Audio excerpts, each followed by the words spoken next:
May natuklasan na mga Ojero 'no, meron ng, naalala niyo yung balita nung deepfake? Nung deepfake, naalala niyo yun? May update tayo today. May update na nakuha tayo ngayong araw na 'to. Apparently mga Ojero, it was found that there is a foreign actor, artista. Hindi artista. May foreign intervention yung, audio deepfake ni PBBM. May foreign intervention. Foreign actor seen behind President Marcos audio deepfake. Eto na. Eto na. Oh, foreign actor daw guys. Artista. Na ibig sabihin mga Kojero, may nakikialam daw sa ating internal na tawag dito, sa ating politikang internal politics natin mga Kojero. May nakikialam. Na hindi Pilipinas, na hindi Pilipino. It is a foreign actor mga Kojero. Yan yung nakakatakot dyan eh. Yung ibang bansa na yung nakikialam. Bakit?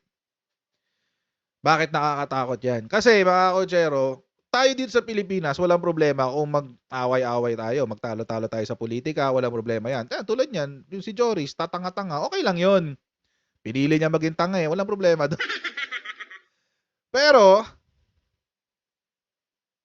kung merong ibang tao na nambubuyo sa mga Pilipino para mag-away-away, ay may ibang ano yun, ibang usapan yan. Mga Kojero, tayo muna mag-shoutout sa ating mga kaibigan sa Sendwave! Kung kayo ay nasa US, UK, Canada, Italy, France, Spain, Ireland, and Belgium, ay pwede na magpadala ng inyong mga remittances sa Pilipinas gamit ang Sendwave. Ang gagawin nyo lang ay download ng Sendwave app, gawa kayo ng account, lagay nyo ba ang account details sa dyan, at pwede ay magpadala sa GCash, Cashpay, at iba't ibang mga bangko sa bansa. At kapag ginamit nyo pa ang promo code na Coach Jared sa inyong unang padala, ay makakakuha pa ng karagdagan $20 free credit. Kaya gamitin na si Sendwave for all of your remittance needs. Sabi, a foreign actor is likely behind the audio deepfake of President Marcos where he supposedly ordered the armed forces to intervene if China poses a threat to the Philippines, according to the Presidential Communications Office. Ang tagal ng response niya talaga. PCO, nakakairita. Ang tagal, ang bagal eh, mga Kojero, ang bagal eh. Philippine law enforcement agencies investigate a deepfake audio which mimics the voice of President Marcos Jr. The government's IT department believes more of these deepfakes may spread during elections in the Yan yung Philippines and nakakatakot eh. elsewhere. Lady Vicencio reports. The Presidential Communications Office is coordinating with authorities for the investigation of a deepfake audio of President Ferdinand Marcos Jr. The manipulated audio makes it sound like Marcos is authorizing the military to use force against China amid escalating tension in the West Philippine Sea. The Information and Communications Technology Department said this isn't the first time a deepfake was used featuring a head of state. DICT has since reached out to video sharing website YouTube where the deepfake audio was uploaded. Pati si Putin, pati si Biden, pati si Trump, ginaganon rin, no? Ang pinipili itong mga loko-lokong mga cyber criminals nito. So we really need to be very, very careful. At tuwing nagkakaroon ng ganyan, we immediately communicate kung anong platform ang ginamit and inform those platforms that inaabuso ang kanilang platform sa ganitong pamamaraan to misinform the public and to deceive the public. Nakikipag-ugnayan na ang PCO sa DICT at saka sa NSC, sa National Security Council. Involved ng National Security Council. At nag-coordinate na rin sa Facebook, sa Google, sa lahat ng mga social media platforms na para matukoy kung sino ba ang gumawa nito. Kasi baka hindi lang dito sa Pilipinas baka may foreign Baka sa ibang bansa. intruders na gumawa nito. May hackers na galing pa sa ibang bansa. So, iniimbestigahan po yan ng ating pamahalaan. We warned more bad actors may resort to using deepfake with the emergence of artificial intelligence. The ICT chief also advised the public to be vigilant and critical of what they see online. They call it a super election year because there are about 80 countries around the world that is conducting elections. One side will produce some deep fake to misinform the others para masway yung public opinion. The PNP Anti-Cybercrime Group is also investigating the source of the deepfake audio involving President Marcos. According to the PNP ACG, the YouTube account that uploaded the video has been deactivated, but another account with the same name reposted the video. A Facebook page bearing the same name was also discovered, Stop. with the primary country of its page managers set to Philippines and Pakistan. It was Pakistani. also found Pakistani. Pakistan talaga. Hindi ako naniniwalang Pakistan yan. that the said page was posting fake articles. The PNP ACG warns bad actors creating deepfake videos could face legal charges and imprisonment. The International Telecommunication Union, a specialized agency of the United Nations, emphasized the need to address the spread of deepfakes and other cybercrimes, not only to protect world leaders, but also for all members of the society. Deepfakes, misinformation, etc. So that is of concern to us. We have to keep society safe, and whether prominent or not prominent persons, they have to be protected online. Meanwhile, the DICT hopes for increased budgetary support to enhance its capacity in fighting cybercrime. Lady Vicencio, ABS-CBN News. Yun. So meron daw there's a possibility of it being foreign actors. So may mga nakita sa page managers nanggaling daw ng Pakistan or meron din sa Philippines, meron din Pakistan. But I doubt na ilalagay nila yung totoo nilang location doon. I don't think na ilalagay nila yan diyan. Sabi rin ng ito PCO Assistant Secretary si Patricia Martin said the Department of ICT, a foreign actor is behind the deep fake, but she did not elaborate. Ang delikado kasi diyan mga Kojero, pwede mong gamitin pang uto. Tulad nitong mga katulad ni Joris na madaling mauto, mahirapan i-distinguish kung ano yung fake sa hindi. 'Di ba? Lalo na madaling masway. Bakit? Ayaw niya sa kalaban sa isip niya, kalaban ng mga Marcoses eh. So siya, kahit anong impormasyon, kahit mali, yung mga katulad ni Joris, yung mga DDS, mga DBS, kahit anong impormasyon, kahit mali, basta kasiraan ni Marcos, maniniwala sila. Ganun mag-isip. Kaya nga they're not reasonable. Kang aalis, Joris, ha? Huwag kang aalis. Pipiestahan kita.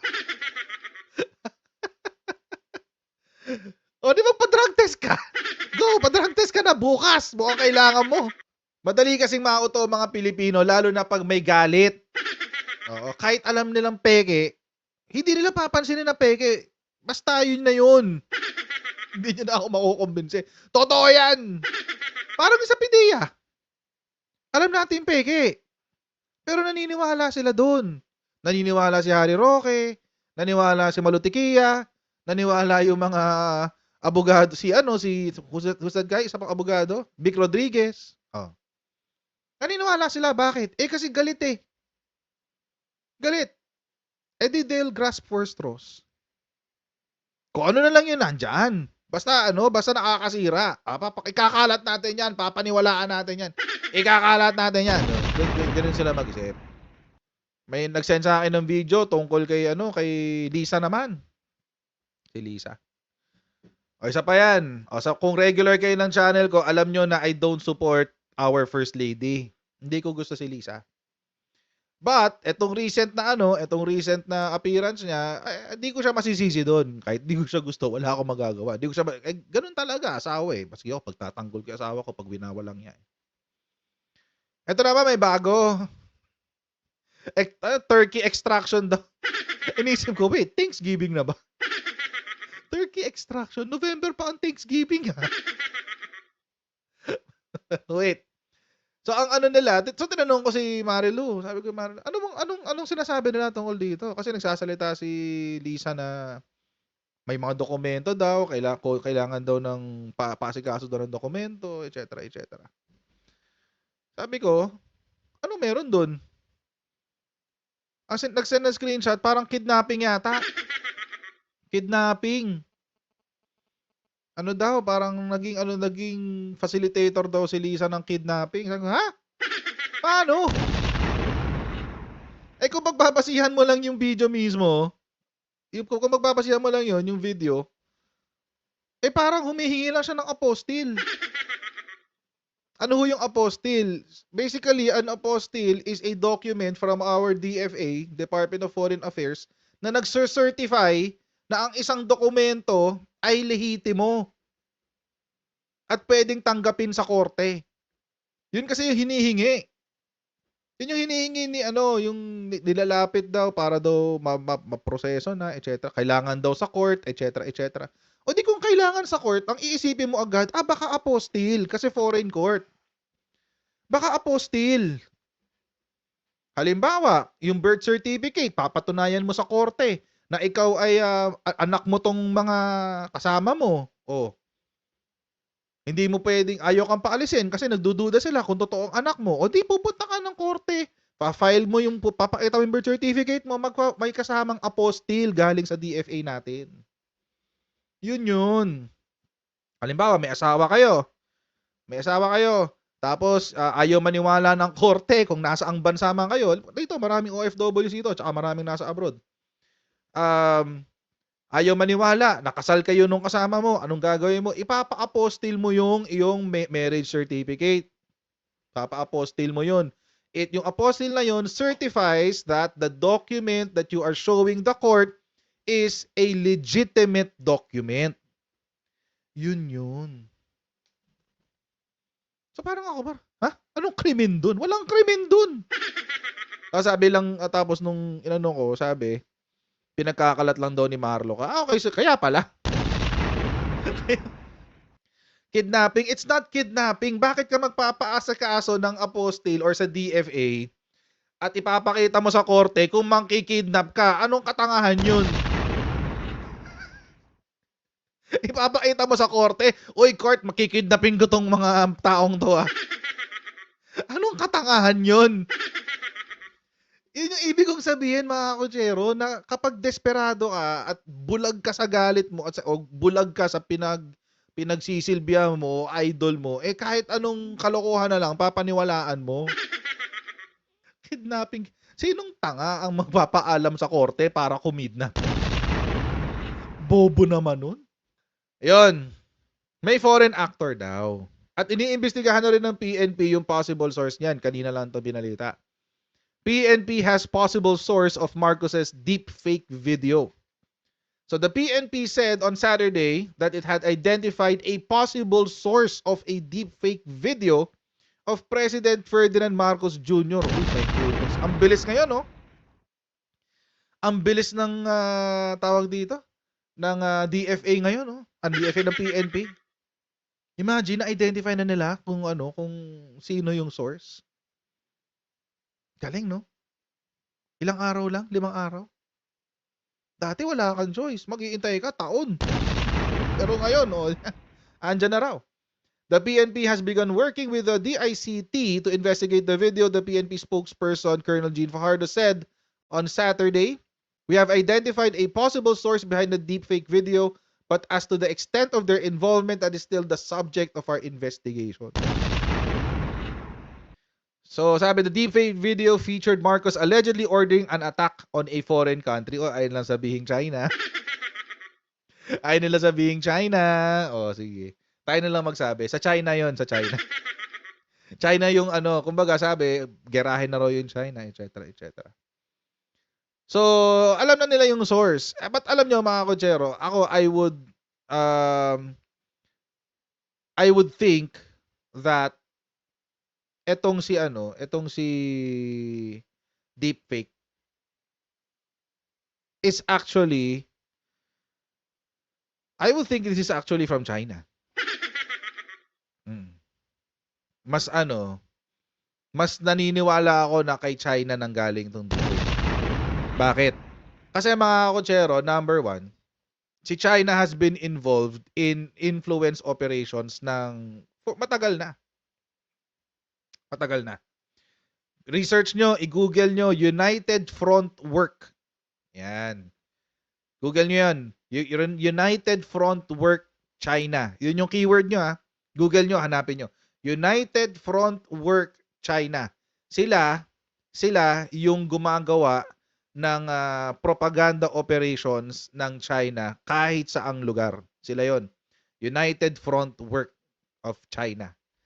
Yan. Department yun na binuo mismo ni Xi Jinping. Siya mismo yun ang bumuo nun. And last year, si Facebook took down China-based networks of thousands of fake accounts. Actually, umabot nga to ng 4,000 plus. 4,700. The China-based network included more than 4,700 accounts and used profile pictures and names copied from other users around the world. So mga kotsero, may mga nagme-message sa akin, sinasabi, Coach, meron kang copycat na TikTok account. Yun. Malamang sa malamang, kasama yun ng grupo na to. Malamang sa malamang. Yan. Pero yung mga tao dito, ang sinasabi, yung laman daw nung TikTok account daw na yun, mga pro Duterte something. Or tao dito, mga panloloko daw na ginagawa ng Marcos administration. Pero hindi ko pinupuntahan. Kasi nga yung TikTok ko, hindi ko naman siya talaga masyadong ginagamit. So yun. So si China is known to do deep fakes. Paano ko nalaman? Papakita ko sa inyo. Well, ito muna. Deep fakes with Chinese characteristics. People's Republic of China influence operations in 2024. Tingnan nyo. Real person, digital human. Diba? Galing. Kamukha eh. Sana merong video dito. The PRC's potential to interfere in elections with deepfakes has been noted, with strategies including creating false narratives around candidates and misleading information on electoral process. Advanced AI tools could further sophisticate these interference efforts, impacting democratic processes worldwide. Yun.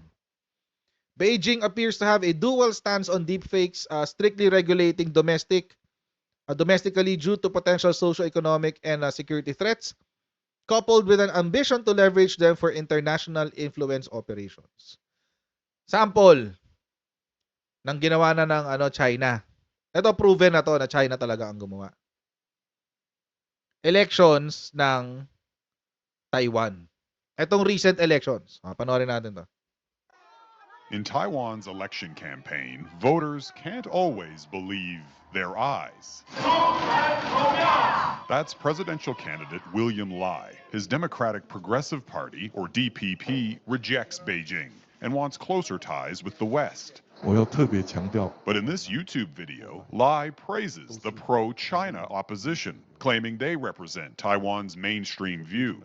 Turns out this video is a fake. Produced with artificial intelligence using a clip from this actual press conference, where Lai condemned his rivals. We are seeing the use of Scary, generative AI in what Ang scary nun, guys. Imagine, balikan na natin ng konti Dito, sa parte na to, ito daw yung fake. Ngayon, kada buka daw ng bibig ni Lai, sinasabi niya na pumupuri siya sa China. Kalaban ng China to Itong si William Lai. Kalaban niya ng China. Kukuha lang sila ng video mo, tapos they can put whatever they want using your voice. kaya nilang sabihin ang gusto nilang sabihin mo. Nang hindi ka aktual na nagsasalita nung gusto nilang sabihin. Ganon katindi, guys. Ganon katindi. And Taiwan's mainstream view. Turns out this video is a fake, 所推出来的候选人 produced with artificial intelligence using a clip from this actual press conference, where Lai condemned his rivals. We are seeing the use of generative AI in what we think or might suspect to be CCP-linked information operations. This Canadian in Taiwan works for Doublethink Lab. Global News visited their office last year. It's one of many Taiwanese groups dedicated to fact-checking and debunking disinformation. And in this election campaign, they've had their hands full with fake videos and posts. A lot of these content managers are faking accounts. A lot of these accounts are coming out of Cambodia, China, and Malaysia, which are trying to manipulate opinion. The posts claim Lai, who opposes Beijing, hasn't paid his taxes, and that his running mate is actually American. With hopes of creating confusion or just generating a general view that the DPP is utterly corrupt and should be taken out of office. This Canadian security analyst in Taiwan says the government is cracking down on Chinese interference using a new law, the Anti-Infiltration Act. Taiwanese authorities arrested a journalist who wrote for this website after she allegedly published a fake opinion poll claiming the pro-Beijing party was ahead. They also arrested this independent candidate on suspicion she received funds from China, sparking outcry from some civil liberties group. Ang scary no, no? Etong si ate. Eto. Ang scary nito, no, pinondohan siya ng China. Yung kampanya niya, pinondohan ng China. Ang tindi, guys. Ganyan makialaman China. Madumi. Mag-e-election na next year. Tingin nyo, may popondohan ng China sa Pilipinas? Meron. Sa 2028 elections, tingin nyo may popondohan ng China sa Pilipinas? Meron. For sure. For sure yan. For sure. On suspicion she received funds from China, sparking outcry from some civil liberties groups. So it's a challenge. It always leads to criticism, even when action is warranted, and always compels us to make sure that we're not overreaching in trying to defend ourselves against that which we do not want to become. He says Taiwan's experience fighting election interference offers hard lessons for other democracies, including Canada. Jeff Semple, Global News, Toronto. Yun. Kaya mga kotsero, etong deepfake na to, ang laking problema nito. Ang laking problema nito. I think, ako palagay ko lang, ito ay, this is just the tip of the iceberg. Hindi pa to yung kalahatan. Hindi natin alam kung gaano kalalim ang galawan ng China Disinformation Network sa Pilipinas. Kailan ba? Last week lang, ilan yung mga nagpa-interview sa Global Times ng China? 4. 'Di ba? Si Malu Tequia, Romel Banlawi, Attorney Harry Roque, and Xi Digong Duterte. Oh, may bago na namang nilabas si Global Times, bago naman. Nag-interview naman sila ng mga mangingisda ng ayungin. Pinapalabas nila na hindi gusto ng mga mangingisda ng ayungin yung ginagawa ng Pilipinas. Dahil hindi raw makapangisda, dahil ginugulo daw ng Pilipinas yung sitwasyon dyan sa ayungin shoal. See? Anay. Sinisira yung estado natin sa loob mismo ng Pilipinas. Anay na anay, mga kotsero. Sa mga hindi nakakaakilala kung sino si Global Times po, ang Chinese State English newspaper nila. Isipin nyo na lang, para siyang PTV4. Yun ang version ng PTV4 sa China. Actually, marami sila. Si CGTN, si Global Times, si Xinhua Network, marami sila.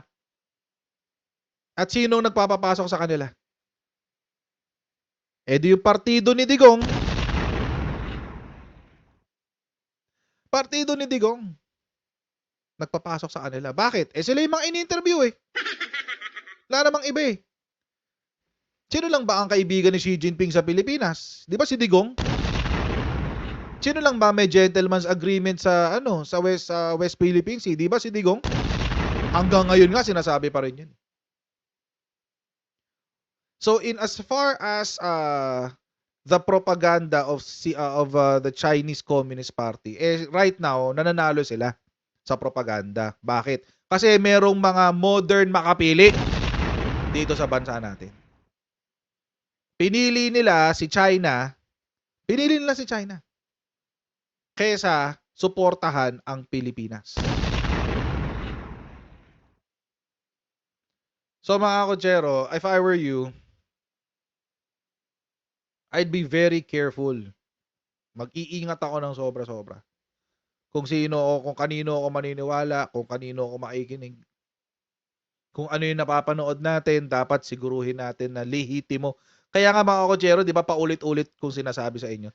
Kasi parang siraulo kasi itong mga abogado na pro Duterte, nakakatawa eh. Binigyan nila ng halaga yung ebidensya ni Maharlika. Inuuto pa tayong lahat doon. Ano yung sinabi ni Attorney Harry Roque? Hindi na importante yung authentic yan, importante lumabas na. Parang ganun yung sinabi niya. Kasi hindi naman sa korte pag-uusapan yan pag-uusapan yan sa Court of Public Opinion. Hindi nyo na natin kailangan alamin kung authentic yan or hindi. Ganun yung dating eh. Importante maniwala tayo. Bakit? Kasi kontra kay Marcos yan eh. Oo, Marcos magnanakaw. Marcos tuta ng Amerika. Ganun. Marcos addict. Ganun. Pero sinong umaming addict? Si Digong. Inamin niyang addict siya. Tapos magdedemand ng drug test daw kay Bongbong Marcos. Anong sinabi ni Harry Roque nung si Digong ang sinasabihan na magpa-drug test? Anong sinabi ni Harry Roque? Wala kayong karapatan utusan ang presidente. Harry Roque yun. Tapos ngayon nagdedemand siya ng drug test. So mga kutsara, maraming salamat sa inyo patuloy na pagsuporta sa ating channel. Huwag niyo po kalimutan mag-like, mag-share, at mag-subscribe sa ating Coach Jared YouTube channel. Pa-follow tayo sa ating Facebook page para lagi yung updated sa mga ganap dito sa ating channel. And I'll see all of you in our next Coach Jared Live. God bless you. See you next time. Peace.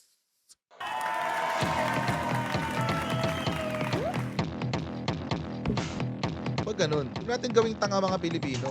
Mas maganda kasi nasa lugar ka ng tama kaysa yung pinipilit mo yung pagkakamali.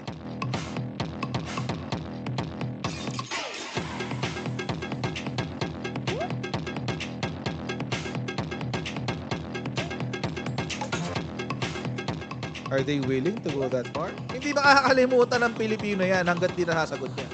Sino ngayon nagsasabi ng totoo?